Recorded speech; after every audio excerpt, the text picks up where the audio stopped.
자기의 소위를 살펴보라고 하는 말씀, 우리가 이 말씀을 늘 삶에서 적용을 해야 합니다. 사람이 자기 자신을 아는 것만큼 어려운 것이 없어요. 나를 잘 아는 것 같아요, 내 자신이. 하지만 제가 지난 55년을 살아오면서 느낀 것은 날마다 저 자신을 새롭게 만나고 있다는 겁니다.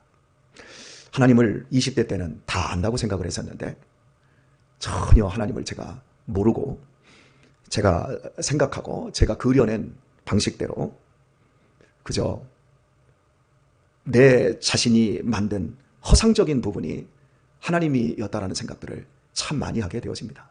그래서 사사기에서 그때는 왕이 없으므로 자기의 소견에 옳은 대로 행하였더라. 소유이라고 하는 단어와 소견이라고 하는 것이 완전히 다른 단어입니다. 우리 자신들을 늘 살펴서 하나님의 말씀이 내 삶에서 관통해 가고 있는가, 이것을 점검하는 것은 우리의 복과 화와 직결되고 있다라고 생각할 수 있겠습니다. 한번 따라서 할까요? 하루를 살아도 주님을 기쁘시게. 다시 한번 합시다. 하루를 살아도 주님을 위하여. 예, 멋진 표어 같습니다. 끊임없이 우리 자신들이 이 내용을 살펴야 합니다. 다는 아니지만 어떤 부분에서 우리들이 서운한 마음, 속상한 일을 당할 때 우리들이 하는 행동 한번 보십시오. 믿는 사람이라고 할 수 있는 모습이 우리 안에서 과연 잘 나오던가요? 나는 하루를 살아도 주님을 기쁘시게 하기 위하여 산다. 나는 단 하루를 살아도 주님을 위하여 살겠다 그러지만 우리는 다 이기적인 사랑, 이기적인 신앙을 우리 안에 다 가지고 있고 그것이 잘 포장되어서 명분과 거시적인 어떤 좋은 모습으로 포장되어서 가려져 있을 뿐이죠. 여기 앞에 있는 이 목사도 마찬가지고요. 그래서 우리 자신들이 말씀을 통해서 평생 동안 내 자신을 알아가고 하나님다우심을 드디어 알게 되어질 때 우리는 하나님의 사랑이 무엇이며 우리 인간이 얼마나 소망 없는 죄인이라는 것을 알게 되어집니다. 읽은 본문에서 이스라엘 백성들을 향하여서 하나님께서 학계 선지자에게 말씀을 주시고 지도자들 스룹바벨과 여호수아를 일깨웁니다. 아주 책망을 합니다. 너 뭐하고 있냐 지금. 네가 지금 이 시대의 지도자로서 어떻게 나의 백성이 성전 건축의 시기는 아직 아니다라고 합리화시키면서 자기 집은 판벽하게 꾸미고 있지 않느냐. 그런데 너희들 어떻게 그걸 보고만 있느냐. 판벽이라고 하는 건 안팎으로 건물에다가 나무를 대어서 리모델링을 굉장히 좋게 하는 겁니다. 오늘날 밖에는 대리석을 달고 이 안에도 대리석을 할 수 있고 더 이 실내에 더 좋은 마감재들이 있지만 고대 이 시대에는 나무 판때기를 갖다가 잘 붙이는 것. 그 우리나라에서 편백나무 있잖아요. 편백나무를 차가면 거기서 좋은 게 나온다고, 피튼치도인가 이게 나온다고 하잖아요. 이런 것처럼 최고급의 실내외 이게 집을 예쁘게 가꿀 수 있는 것이 판벽이었어요. 이스라엘 백성들이 자기 집은 너무나 거창하게 꾸미고 있으면서 하나님의 성전은 제단만 쌓아놓고 왕이 아닥사스다 왕이 니네 그거 지치마 했다고 아이고 잘됐다 울고 싶은데 귀샤대기 한 대 맞았으니까 아예 넋 놓고 울자. 아이고 좀 쉬어가고 싶은데 넘어졌으니까 이왕이면 누웠다가 가버리자. 이런 것으로 실제 신앙을 하나님을 위하여서 산다고 하는 유다 백성들이 자기만을 위하여 살고 있는 그 모습을 학계 선지자를 통해서 보여주시고 지도자들에게 먼저 책망을 내리십니다. 그리고 소위를 너희는 자기의 소위를 살펴볼지니라. 이제 나 만군의 여호와가 말한다. 여러분, 하나님께서 이스라엘의 하나님이 말한다, 하나님이 말한다, 여호와가 말한다, 이런 세 가지 방식으로 말씀을 하고 오늘 본문에 있는 나 만군의 여호와가 말한다. 이렇게 만군, 여러분 만군이라고 하는 건 군대의 하나님이라는 뜻이거든요. 만군, 어마어마한 군대의 하나님이 말한다. 이 말은 너희가 너희 소위를 살펴보지 않으면 내가 군대를 거느린 나는 싸우는 자이다. 죄와 이 세상의 불의와 싸우는 자로서 너희가 소위를 살펴서 너희의 삶을 가다듬지 않는다면 내가 너희 가정에 네 삶으로 쳐들어갈 것이다. 하나님이 이렇게 다스리실 때 사용하는 단어가 만군입니다. 오늘 우리는 신앙에 있어서 민감성을 가질 수 있어야 됩니다. 하나님의 말씀에 대해 민감해져야 됩니다. 하나님의 일에 대해서 민감해질 수 있어야 합니다. 아주 이 소규의 경리기처럼 둔탁한 사람들이 있어요. 말해도 직접 말해도 깨닫지도 못해요. 설교 들으면서 목사님 나한테 오늘 설교했지요? 라고 저한테 말을 해놓고 예 했지요. 그렇게 얘기했는데도 불구하고 실천을 안 해요. 한 인간이 소망 없는 존재라는 사실을 깨닫게 되어집니다. 그런데 이스라엘 백성들이 대체 왜 이렇게 둔탁해졌는가? 하나님의 말씀에 민감해야 되고 내 삶의 흐름, 내가 지금 가고 있는 방향, 내가 오늘 행동하고 있는 이 양식들이 정말 하나님을 기쁘시게 하고 내가 복을 받는 곳으로 나아가고 있는지 이게 민감해야 되는데 왜 사람들이 둔탁한가? 오늘 본문에 유다 백성들이 둔탁한 이유를 잠시 한번 생각을 해보려고 합니다. 이스라엘 백성들은 포로로 잡혀가는 것도 3번에 걸쳐서 잡혀갔습니다. 605년에 BC 605년에 잡혀갔고 그때 잡혀갈 때 다니엘과 메삭, 사드락 이런 친구들이 왕족들이 잡혀갔습니다. 그리고 두 번째는 597년에 잡혀갔습니다.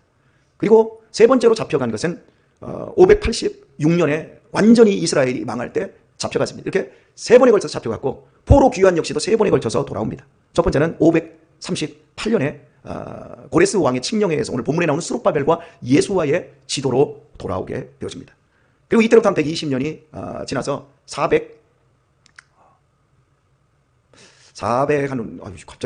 번째는 445년이고요. 두 번째가 그 사이에 450년경에, 한 460년경에 이게 돌아와요. 정확한 날짜가 생각이 안 나네요. 나이가 먹어간다는 증거입니다. 네. 그런 거 제가 잘 외웠는데, 네. 그때는 이제 에스라가 주도해서 데려옵니다. 그리고 이제 445년에 마지막에는 느헤미야가 그 주도로 해서 포로귀환이 3번에 걸쳐서 잡혀갈 때도 3번, 돌아올 때도 3번. 근데 오늘 이 본문의 이야기는 첫 번째로 돌아와가지고 두 번째 사이에 성전 건축이라는 큰 사건이 있었는데 그 사건 즈음에서 이 본문이 펼쳐졌어요. 자, 그러면 이스라엘 백성들이 첫 번째로 돌아올 때 몇 명이 돌아왔냐? 제일 많이 돌아왔는데 5만 명 정도가 돌아왔어요. 자, 그렇다면 여러분에게 퀴즈 하나를 내도록 하겠습니다. 이스라엘 백성들이 이 시대로부터 1000년 전이었던 BC 1443년에 출애굽이 이루어지는데 그때 장정만 몇 명이 애굽에서 나왔죠? 이집트에서 장정만 몇 명이 나왔죠? 60만 명이 나왔어요. 장정만 60만 명이면 20에서 60세까지 60만 명이면 여자가 2곱은 많습니다. 어린아이들이 2곱이 많습니다. 그러면 최소한 몇 명이 출애굽을 했냐면 200만에서 많게는 400만 명까지 잡습니다. 어마어마한 사람들이 출애굽을 해서 가나안 땅으로 오다가 가나안 땅에 들어오기도 전에 40년 동안 그들이 자기의 소위를 살피지 않고 매일같이 원망하고 불평하다가 광야에서 뺑뺑이 돌고 다 죽었어요. 여러분 뺑뺑이 도는 인생이 있어요. 우리 청년들은 절대 뺑뺑이 돌지 마세요. 여기 있는 분들은 뺑뺑이 도신 분들 많아요. 그죠? 예, 저도 뺑뺑이 좀 돌았어요. 우리 김경수 목사님 뺑뺑이 돌았고 우리 다 뺑뺑이 좀 돌았는데 여러분 웬만하면 뺑뺑이 돌지 말고 하나님이 약속하신 가나안 땅으로 직행해서 훈련 잘 받아서 들어갈 수 있기를 축복합니다. 예, 이렇게 60만 명이 나와서 광야에서 훈련만 그냥 곧바로 한 2주면 갈 수 있는 길을 그들이 불순종함으로 40년이 걸렸어요. 그리고 들어가지도 못하고 다 죽어버렸어요. 누구만 들어갔어요? 여호수아와 갈렙만 들어갔어요. 모두 여호수아와 갈렙 되시길 바랍니다. 그러려면 여러분들이 제일 잘해야 될 게 뭐냐면 내 소위를 살펴서 믿음으로 진격을 해야 되는데 절대 원망이 없어야 돼요. 원망하면 나만 죽습니다. 지도자를 원망하고 누구를 원망하고 난 누구 때문에 내 인생 배렸고 난 누구 때문에 내가 이렇게 힘들고 난 누구 때문에 뭐 때문에 내 인생이 이렇게 꼬였고 그 사람은 죽을 때까지 꼬여 있어요. 원망은 최고의 핑계예요. 원망은 최고의 자기 합리화예요. 이거나 하면 안 돼요. 뭔가가 잘못됐으면 이건 나 때문이야라고 해야 됩니다. 뭔가 잘 되었으면 이건 당신 때문이라고 해야 됩니다. 그래야 하나님이 복 주세요. 이스라엘 백성들이 60만 명 장정이 나왔어요. 그런데 이스라엘 백성들이 여기서부터 1000년이 지나서 나라가 망했어요. 나라가 망한 다음에 포로로 끌려갔습니다. 인구가 늘어났을까요? 안 늘어났을까요? 인구가 늘어났을까요? 안 늘어났을까요? 처음에 이스라엘 백성들이 자 200만 명으로 잡시다. 최고 미니멈 작게 해서 200만 명이 나라가 시작해서 1000년이 지났습니다. 인구가 늘었을까요? 안 늘어났을까요? 늘었지요. 우리나라 해방될 때 노래가 각설이의 노래가 이렇게 했으면 서희 삼자 들고 나보니 3천만의 우리 민족 대한 독립이 돌아왔네. 3천만이었어요. 해방될 때. 그래서 6.25 전쟁 통해서 아주 작살나게 한 200만 명 죽고 1천만 명의 이재민이 생기고 이런 거예요. 그러니까 인구의 3분의 1이 이재민이 돼버린 거예요. 6.25 전쟁 때 얼마나 피비린 나는 전쟁을 벌였는지 알겠지요? 근데 지금 우리 인구가 얼마예요? 5천만이 넘었지요. 그죠? 남한 인구만 북한 인구까지 하면 7천만이 넘어요. 그러니까 지난 70년 동안 우리의 인구가 배도 더 늘어났다는 거죠. 그러면 이스라엘 백성들이 천년의 세월이 흐른 후에 인구가 어마어마하게 많아더니 나라가 망했어요. 망해가지고 좋은 자원들이 다 끌려갔는데 30만 명, 40만 명 다 끌려갔어요. 다 죽어버리고. 망할 때 하나님이, 만군의 하나님이 진격해 들어가면 이 세상에 이방 족속들은 남지 않습니다. 그런데 당신의 백성도 하나님은 당신의 심판을 하실 때 어디서부터 한다고 하죠? 하나님의 당신의 집에서부터 하신다고 해요. 이렇게 무섭도록 하나님이 심판하셨어요.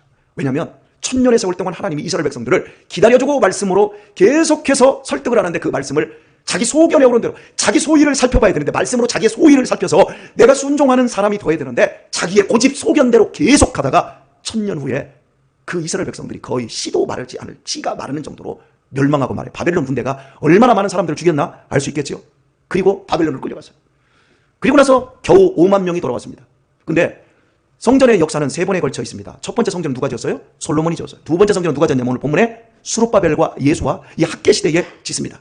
그리고 세 번째 성전은 수룹바벨 성전을 더 넓히고 크게 해서 헤롯이라고 하는 이두메인이, 헤롯 대왕이 성전을 재개축을 해가지고 성전의 시대가 3번에 걸쳐 있습니다. 그렇다면 여러분 보십시다.